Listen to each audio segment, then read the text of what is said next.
हमारे चैनल को सब्सक्राइब जरूर करें ताकि आपसे हमारे मजेदार कार्टून कभी ना छूटे। माँ ने बुलाया है, खाना खा लो। जल्दी चलो ना बाबा, बहुत भूख लगी है।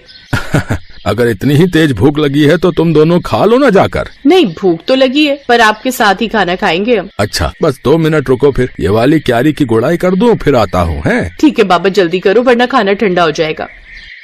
काव्या की बात सुनकर हरिया मुस्कुरा दिया और अपना काम खत्म करने में लग गया। ये कहानी हरिया की इन्हीं 2 बेटियों की है जिनके नाम थे काव्या और कीर्ति। दोनों बहनें अपने बाबा हरिया और माँ गीता के साथ गांव में रहती थी, जहां उनके घर के ठीक सामने उनका बड़ा सा खेत था और खेत के बगल में एक बड़ा सा तालाब भी था। फिर उस दिन घर जाते हुए, बाबा ये खेत तो हमारे काम का है लेकिन ये तालाब हमारे किसी काम का नहीं है, आप इसे बेच क्यों नहीं देते? हाँ, और इसे बेचकर जो पैसे मिलेंगे उससे हम बढ़िया बढ़िया चीजें खरीदेंगे। ऐसा कभी मत करना मेरी बच्चियों, ये तालाब तुम्हारे दादाजी की आखिरी निशानी है। पता है, कई साल लगाकर उन्होंने बड़ी मेहनत से इसे खोदा था। क्या सच में अकेले ही उन्होंने इतना बड़ा तालाब खोद दिया? बातें करते हुए हरिया और उसकी दोनों बेटियां अब घर आ चुके थे। हरिया की पत्नी गीता ने उन सब के लिए खाना लगा दिया और सभी एक साथ खाना खाने बैठ गए। फिर खाना खाते हुए, बाबा आगे बताओ ना फिर क्या हुआ? अच्छा, तो तुम दोनों पूरी कहानी सुनना चाहती हो? हाँ बाबा बताओ ना। तो फिर सुनो। एक बार की बात है, हमारे गांव में कई साल पहले भयंकर सूखा पड़ा। बड़ी मुसीबत की घड़ी थी वो, पर उस घड़ी में भी तुम्हारे दादाजी ने हार नहीं मानी। उस साल बारिश नहीं हुई थी तो किसी के पास कुछ करने के लिए था ही नहीं। फिर क्या हुआ बाबा? फिर उन्होंने सोचा कि अगली बार कभी ऐसी स्थिति बने तो हमें उसके लिए पहले ही तैयार रहना चाहिए। तो उन्होंने उठाया फावड़ा और अपने ही खेत में उसे चलाना शुरू कर दिया। सूखे खेत में बाबा? हाँ, सूखे खेत में। फिर वो फावड़ा चलाते गए। गांव वालों को लगा कि वो पागल हो गए हैं, लेकिन ऐसा नहीं था। कई महीनों तक वो अकेले ही उस खेत को खोदते रहे और फिर धीरे धीरे उसने एक बड़े से गड्ढे का रूप ले लिया, यानी वो तालाब बन गया। फिर उसमें से पानी निकला बाबा? ऐसे थोड़े ही निकल आता है पानी। फिर उन्होंने इंतजार किया, जब बारिश आई तो सब देखते ही रह गए, क्योंकि बारिश के बाद वो बड़ा सा गड्ढा सुंदर सा तालाब बन चुका था और उसमें ढेर सारा पानी जमा हो गया था। तब जाकर गांव के लोगों को समझ आया कि बाबा ने असल में बारिश के पानी का संचय किया है, जो अगले साल की बारिश तक सबके काम आने वाला था। अरे वाह, दादाजी ने तो कमाल कर दिया। अब तुम्हारे दादाजी नहीं है, लेकिन उनका दिया हुआ ये तालाब और उनकी सीख की मुसीबत की घड़ी में हार नहीं माननी चाहिए। ये आज भी हमारे साथ है बेटा। हाँ सही कहा आपने बाबा। ओहो, अब कहानी पूरी हो गई हो तो खाना भी खा लो, सारा खाना ठंडा होने को आया है। बाबा माँ तो बहुत गुस्से में लग रही है। कोई बात नहीं, मुसीबत की घड़ी में हार नहीं माननी चाहिए। अब जल्दी से खा लो, इससे पहले की बात हाथ से निकल जाए। हाँ। काव्या और हरिया फुसफुसाते हुए हंसने लगे। इसी तरह कई साल बीत गए। फिर एक साल उनके गांव में फिर से सूखा पड़ा। परिवार के लिए बड़ी दिक्कत आ गई। हरिया को एक बीमारी ने जकड़ लिया। गर्मी और बीमारी की वजह से हरिया और तालाब दोनों ही सूखते जा रहे थे। हरिया की तबीयत दिन ब दिन बिगड़ने लगी और फिर, माँ तुम चिंता मत करो, हम बाबा को शहर लेकर जाएंगे, उनका अच्छा इलाज कराएंगे। पर इतना पैसा कहाँ है हमारे पास? हम कर्जा ले लेंगे माँ, मैं अभी जाकर साहूकार से बात करती हूँ। वो बड़ा बदमाश है कीर्ति, बेटा जरा ध्यान से। कीर्ति गांव के साहूकार के पास पहुंची और उसे अपने घर की सारी दशा बताई। ओहो, हरिया अच्छा आदमी है, इसीलिए तुम्हें कर्जा दे देता हूँ, लेकिन बदले में क्या गिरवी रखोगी? बताओ। हमारे पास ले देकर एक तालाब ही है भान सिंह जी। अरे उस नाले जैसे गंदे तालाब का मैं क्या करूँगा भाई? उसके बदले तो कोई ढेला भी ना दे। एक काम करो, तुम मुझे अपने खेत के कागज दे दो और 2 लाख रुपए ले लो, ठीक है? कीर्ति अपना खेत गिरवी नहीं रखना चाहती थी, क्योंकि ले देकर उनकी कमाई का एक वही जरिया था।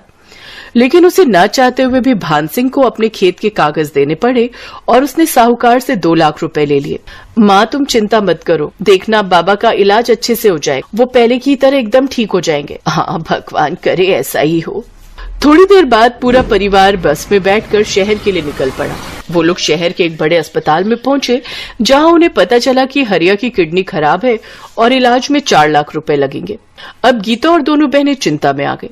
उन्हें फिक्र सता रही थी कि बाकी पैसों का इंतजाम कैसे होगा। कीर्ति तू एक काम कर, तू काव्या को लेकर गांव जा, वहाँ छोटे वाले कमरे में एक पुराना संदूक है, उसमें मेरे चांदी के कुछ गहने हैं, जल्दी से वो सब लेकर आ जा। पर माँ उनसे क्या होगा, हमें पूरे 2 लाख रुपए और चाहिए। अरे कुछ तो होगा, बाकी का भी देख लेंगे। गीता की बात मानकर दोनों बहनें वापस गाँव चली आई और घर पहुँचते ही उन्होंने उस संदूक को खोला। ये पहली बार था जब उन्होंने उस संदूक को खोला था। उस संदूक को खोलते ही सबसे पहले ढेर सारी धूल निकली। फिर एक लाल रंग के कपड़े की पोटली थी जिसमें गीता के कुछ गहने रखे थे। हे भगवान, मेरी माँ की शादी की निशानी भी अब हमें बेचनी पड़ रही है। हमारी मदद करो भगवान। कीर्ति की आंखों में आंसू थे। तभी काव्या की नजर संदूक की तली पर पड़ी जो कुछ उठी हुई सी थी। उसने वहां से लकड़ी का वो हिस्सा हटाया तो वहां उसे एक छोटी सी डिबिया नजर आई। दीदी, ये क्या है और इसे इतना छुपा कर क्यों रखा है? पता नहीं, रुक मैं इसे खोल कर देखती हूँ। जैसे कीर्ति ने वो डिबिया खोली उसमें एक बड़ी सी चाबी और एक चिट्ठी थी। कीर्ति ने वो चिट्ठी खोली जो असल में उसके दादा ने अपने बेटे हरिया के लिए लिखी थी। कीर्ति ने चिट्ठी को पढ़ना शुरू किया। मेरे बेटे हरिया, मैं जानता हूँ कि तू मुझसे बहुत प्यार करता है, पर अब मेरी उम्र हो चली है और ये बीमारी मुझे अपने साथ लेकर ही जाएगी। तूने अपनी जिंदगी भर की कमाई मेरे इलाज पर खर्च कर दी, लेकिन ये ठीक बात नहीं है। आगे तेरी संतानों को भी पैसों की जरूरत पड़ेगी। एक राज छिपा कर रखा मैंने तुझसे, ताकि तू या तेरी संतानें सही वक्त आने पर उसका इस्तेमाल कर सके। तालाब की खुदाई करते वक्त मुझे कुछ मिला था। ये चाबी तेरी सारी समस्याएं खत्म कर देगी। बस याद रखना कि ये चाबी असल में मेरे दिल की है।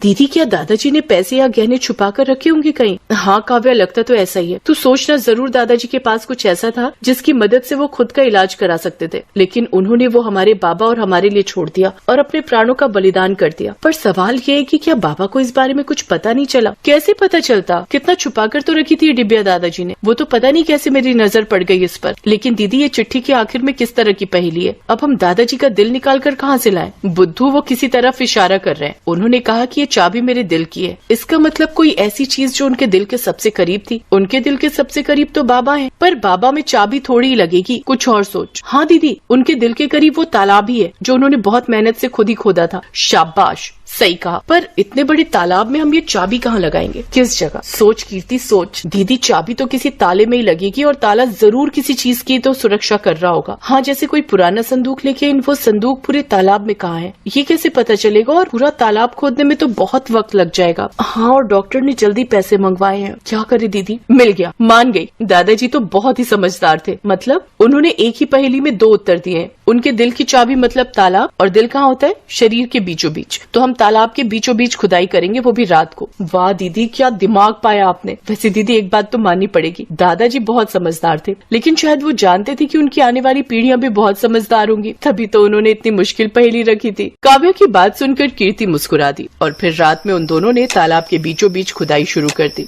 और थोड़ी सी खुदाई के बाद उन्हें वहां से वाकई एक संदूक मिला। और फिर जब उसे खोला गया तो उसमें ढेर सारे सोने के सिक्के थे। दीदी, क्या ये सोने के सिक्के हैं? हाँ काव्या, दादाजी ने सही कहा था कि सारी मुश्किलें हल हो जाएंगी। दादाजी भले ही चले गए, लेकिन वो जाते जाते हमारी सबसे बड़ी मुश्किल हल कर गए। अगले दिन कीर्ति ने उनमें से कुछ सिक्कों को सुनार को बेच दिया और उसके बदले में ढेर सारे रुपए ले लिए। उसने हरिया का पूरा इलाज कराया और साहूकार का भी कर्जा उतारा। बेटा, तुमने बताया नहीं कि तुम्हारे पास इतना पैसा आया कहाँ से? कीर्ति ने हरिया को उसके पिताजी की चिट्ठी पकड़ा दी और काव्या ने उसे सारी कहानी बताई। बेटा, बाकी बचे हुए सिक्कों का हम क्या करेंगे? माँ, उन्हें बेचकर हम इस तालाब को और बड़ा और सुंदर बनाएंगे, जिसमें प्यारी प्यारी मछलियाँ होंगी, और बगल में बगीचा बनाकर लोगों के बैठने का इंतजाम करेंगे। साथ ही साफ पानी के लिए प्याऊ भी लगाएंगे, ताकि हर बार जब भी कोई यहाँ आए तालाब के किनारे बैठकर ठंडा और मीठा पानी पिए और दादाजी के दिल को सुकून मिले।